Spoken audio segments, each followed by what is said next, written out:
மருமக எங்க காணோம்? அத்தை அவ குழந்தைங்களை ஸ்கூலுக்கு ரெடி பண்ணிட்டு இருக்கா.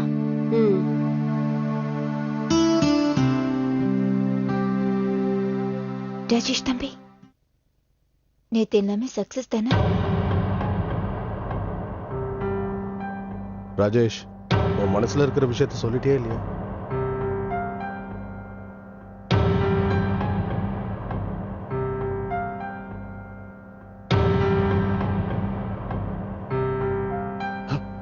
ராஜேஷ்னா,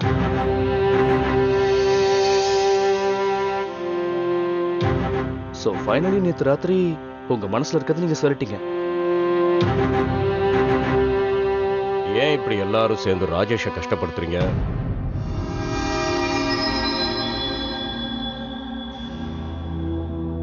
அவன் இன்னும் அவனோட மனசுல இருக்கிறத யாருக்கும் சொல்ல தயாரா இல்லைங்கிறத அவனோட மௌனமே காட்டி கொடுக்குது இல்லையா?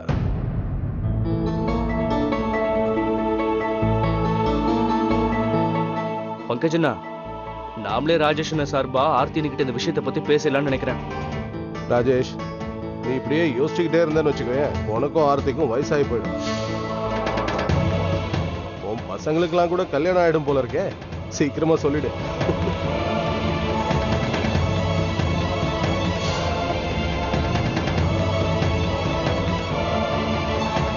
வணக்கம். பாப்பா பிரசாந்த். வணக்கம்.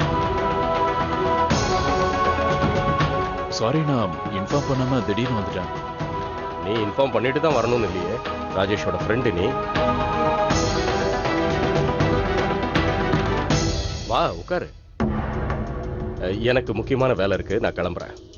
நீ உட்காரு.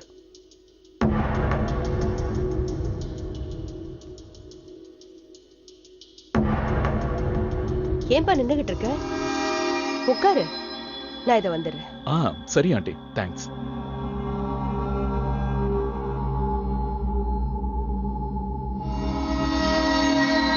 நல்ல நேரத்துல தான் வந்திருக்கீங்க பிரசாந்த் சார். நாங்க ராஜேஷ் சார்பா ஆர்த்தி நீட்ட ஒரு விஷயம் பேசுறத பத்தி டிஸ்கஸ் பண்ணிட்டு இருந்தோம். இப்போ உங்களோட உதவி எங்களுக்கு கிடைச்சிருச்சு, ரைட்?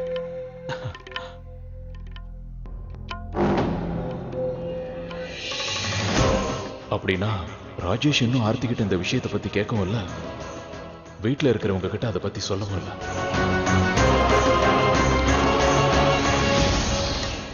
அந்த பரகுறையா இருக்கிற விஷயம் இன்னைக்கு முழுசா முடிஞ்சிடும் நினைக்கிறேன், இல்லையா பிரசாந்த்?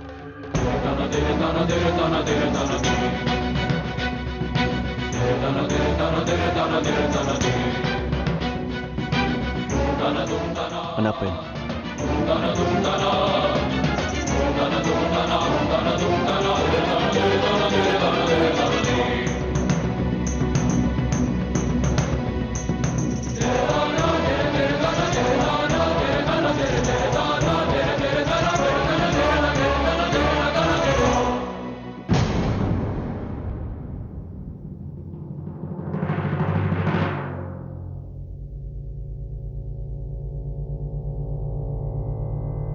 பிரசாந்த், இத ஆர்த்தி கிட்ட கொடுத்துருங்க.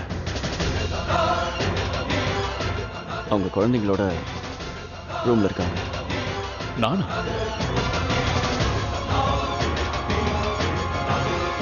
பிரசாந்த் சார், இந்த நல்ல காரியம் உங்க கையால நடக்கணும்னு இருக்கு, அதை வாங்கிக்கோங்க.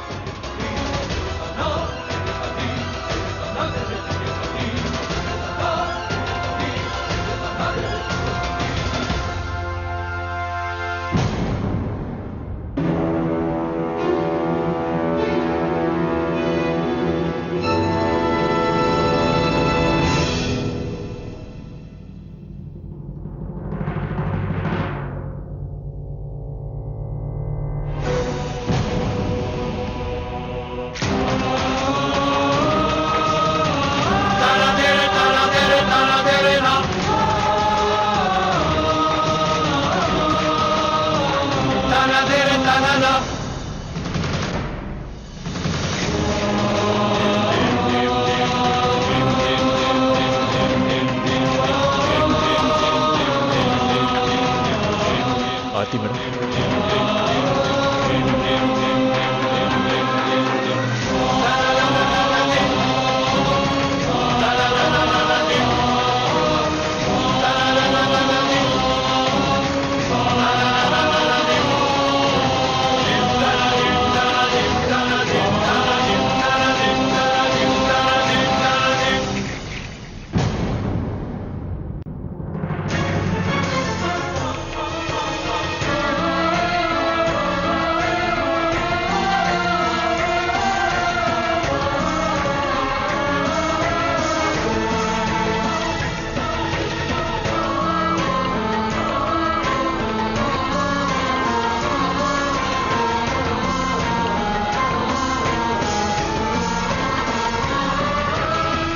என்னோட கோவக்கார நீ ஹாக்கி ஸ்டிக் எடுத்துட்டு வந்து பிரசாந்த் சாரோட தலையை உடைக்கிறதுக்கு முன்னாடி நான் ஒரு உண்மையை சொல்லிடுறேன். இந்த மெசேஜ் அவங்களுக்கு கொடுக்க சொன்னது வேற யாரும் இல்ல, எங்க ராஜேஷ் அண்ணா தான்.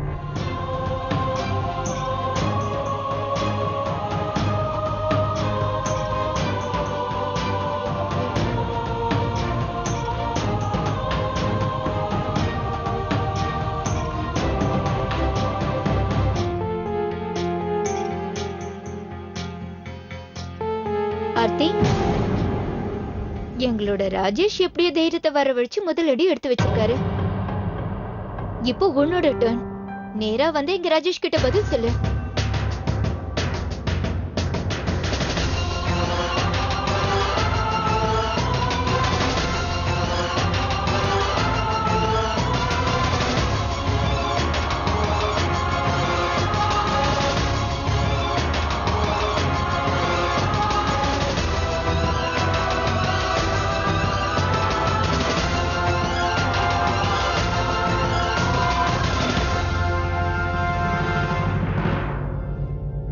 நீங்க இப்படிதான் பண்ணுவீங்கன்னு நான் நினைச்சேன் ஆர்த்தி.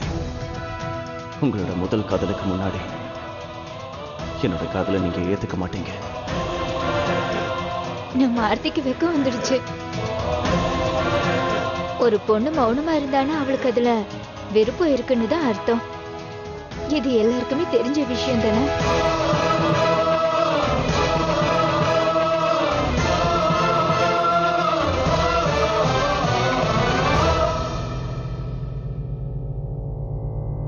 நான் உங்ககிட்ட நிறைய தடவை சொல்லியிருக்கேன், ஆர்த்தி மற்ற பொண்ணுங்க மாதிரி கிடையாது. அதனால நீங்க இப்ப சொல்றதும் தப்புதான் ஆண்டி. ஆர்த்தியோட இந்த அமைதிக்கு பின்னாடி அவங்களுக்கு விருப்பம் இருக்குன்னு தெரிஞ்சு போச்சு. ஆனா அது என் மேல இல்லை, பிரசாந்த் மேல.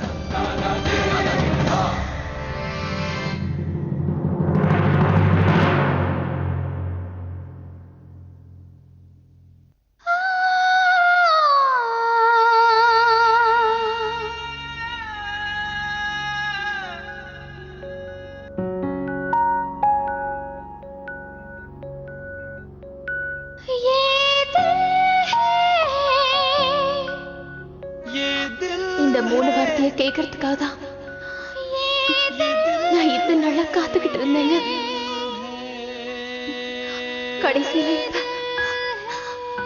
நீங்க அந்த வார்த்தையை இன்னைக்கு என்கிட்ட சொல்லிட்டீங்க. Thank you, thank you so much. இன்னைக்குதான் என் வாழ்க்கை முழுமடைஞ்சிருக்கு. நான் எவ்வளவு சந்தோஷமா இருக்கேன்னு என்னால சொல்ல முடியல. என்னோட கண்ணில இருந்து ஆனந்த கண்ணீர் வருது. அதை என்னால கண்ட்ரோல் கூட பண்ண முடியல.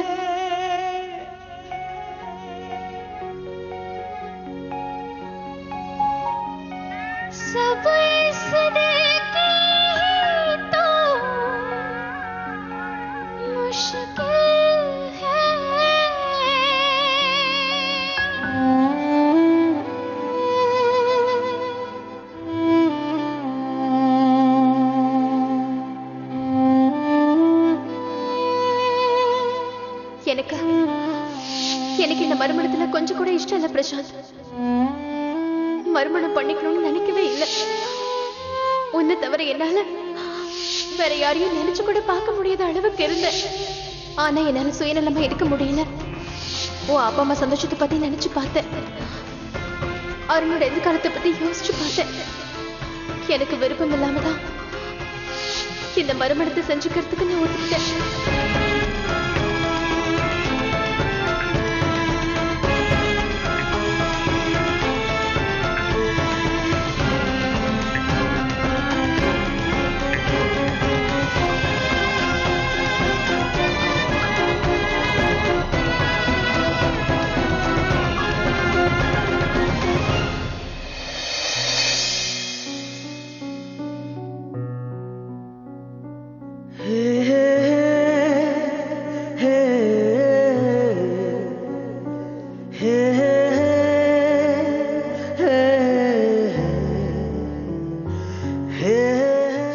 ஆர்த்தி, இன்னைக்கு நமக்குள்ள இருக்கிற பிரச்சனையை நான் சரி பண்ணிட போறேன். எல்லாத்தையும் சரி பண்ணிடலாம். உங்களுக்கு வேணா நம்ம 2 பேருக்கும் நடுவுல பிரச்சனை எதுவும் இல்லைன்னு தோணலாம். ஆனா நம்ம 2 பேருக்கும் நடுவுல ஏதோ குறை இருக்கு. என்னது? நமக்கு இடையில என்ன குறை இருக்கு? முதல் காதல்.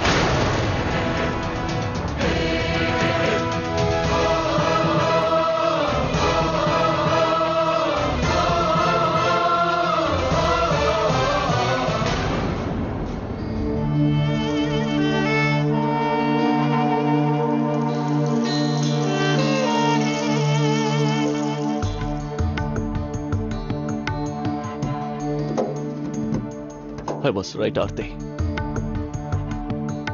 வாழ்க்கையில காதல் ஒரு தடவை தான் வரும்.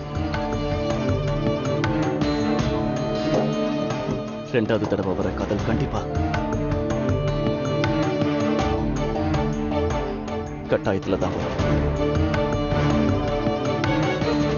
நம்மளோட ஃபேமிலிக்காக, ஃபேமிலியில உள்ளவங்களுக்காக, எல்லாரும் சந்தோஷமா இருக்கணுங்கிறதுக்காக அப்படி செய்யறோம். இந்த காரணங்களுக்காக நாம இத போய் காதல்னு புரிஞ்சுக்க கூடாது ஆர்த்தி. வேண்டாம் ஆர்த்தி, இது பெரிய தப்பு.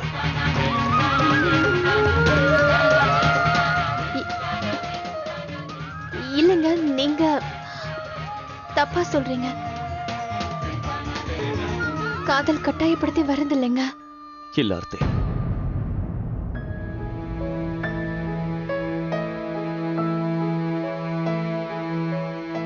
நான் இந்த ரூம்ல இருந்த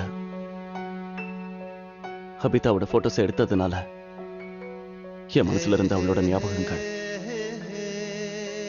அவளோட சேர்ந்து வாழ்ந்த வாழ்க்கையை நான் மறந்துட்டேன்னு அர்த்தம் இல்ல. எப்பவும் அப்படி நடக்காது. இப்பவும் அபிதாவோட ஞாபகங்கள் என்னோட ரத்தத்திலையும் வாழ்க்கையிலையும் கலந்திருக்க ஆர்த்தி. வெளியில மாட்டி வச்சிருக்கிற போட்டோஸ்லயும் என் மனசுல இருக்கிற அவளோட ஞாபகத்துக்கும்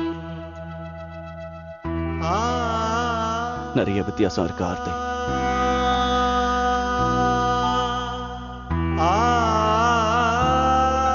கொஞ்சம் முன்னாடி நான் உங்ககிட்ட சொல்லியிருந்தாங்க,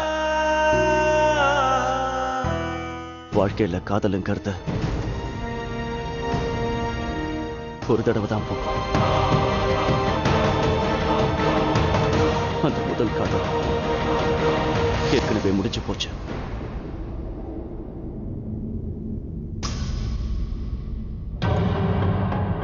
இதைத்தானே யோசிச்சுட்டு இருக்கீங்க? அப்புறம் எதுக்கு இந்த மெசேஜ் நான் உங்களுக்கு கொடுத்தேன்னு? பிறக்க போற நம்மளோட குழந்தைக்காக தான்.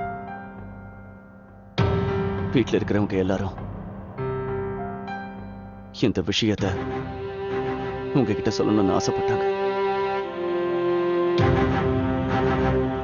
இங்க பாருங்க ஆர்த்தி,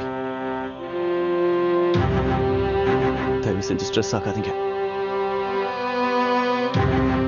நீங்க என்ன நினைக்கிறீங்களோ, எப்படி நடக்கணும்னு நினைக்கிறீங்களோ அப்படியே நடக்கும்.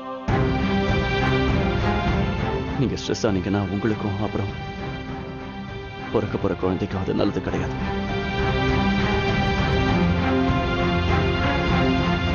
ப்ளீஸ் ஆர்த்தி,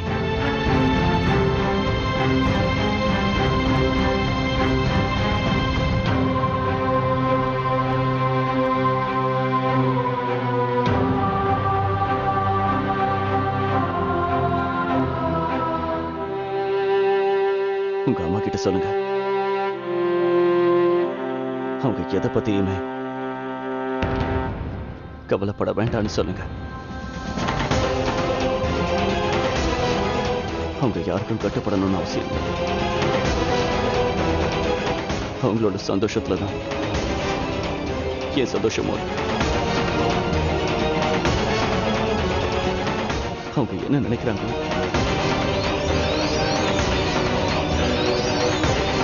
அப்படியே நடக்கும்னு சொல்லுங்க.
நீங்க எதை பத்தியும் கவலைப்படாதீங்க. உங்க அப்பா உங்க அம்மாவை ரொம்ப விரும்புறாரு. அதுதான் உண்மையும் கூட. அவர் மனசுல அது ஆழமா பதிஞ்சிருச்சு. ஆனா ஆனா அது அவருக்கு புரிய மாட்டேங்குது. அது ஏன்னு தெரியல. ஆனா உங்க அம்மா என்னைக்குமே தோத்ததில்ல, என்னைக்கும் தோக்கவும் மாட்டா. ஒரு நாள் வரும், அன்னைக்கு உங்க அப்பாவை என்கிட்ட கண்டிப்பா வந்து என்ன விரும்புறேன்னு சொல்லுவாரு. நிச்சயமா சொல்லுவாரு. அண்ணா, உங்களால அன்னிக்கிட்ட சொல்ல முடியலையா? என்ன ராஜேஷ் இப்படி பண்ற? என்ன ராஜேஷ் நீங்களும்? என்ன பிரதீப் இது? எல்லாரையும் விட நீங்க தான் உங்க அண்ணனை நல்லா புரிஞ்சு வச்சிட்டு இருப்பீங்கன்னு நான் நினைச்சேன். இப்போ நீங்களே இவரை இப்படி அண்டர் எஸ்டிமேட் பண்ண அப்புறம் மத்தவங்க என்ன நினைப்பாங்க? அப்படின்னா அண்ணா உங்ககிட்ட எல்லாத்தையும் சொல்லிட்டாரா?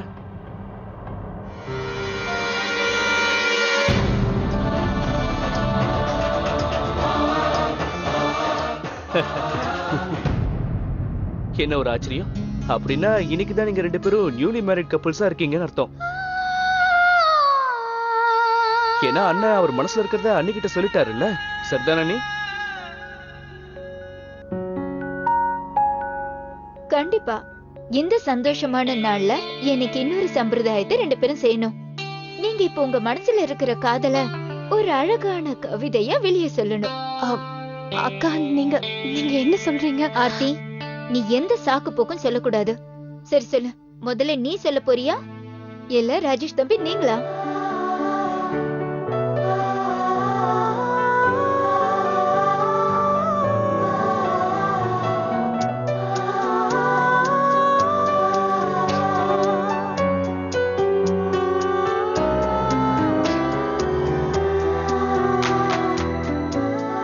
முதல்ல நானே சொல்றேன்.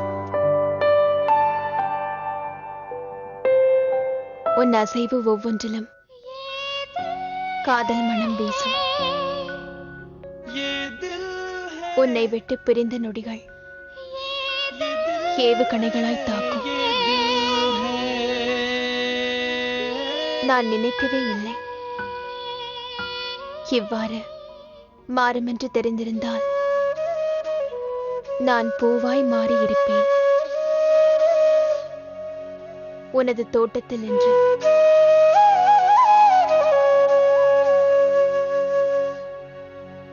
தெரிந்து கொள், விலகி செல்ல நினைக்க நீ வெறும் நிழல் இல்லை.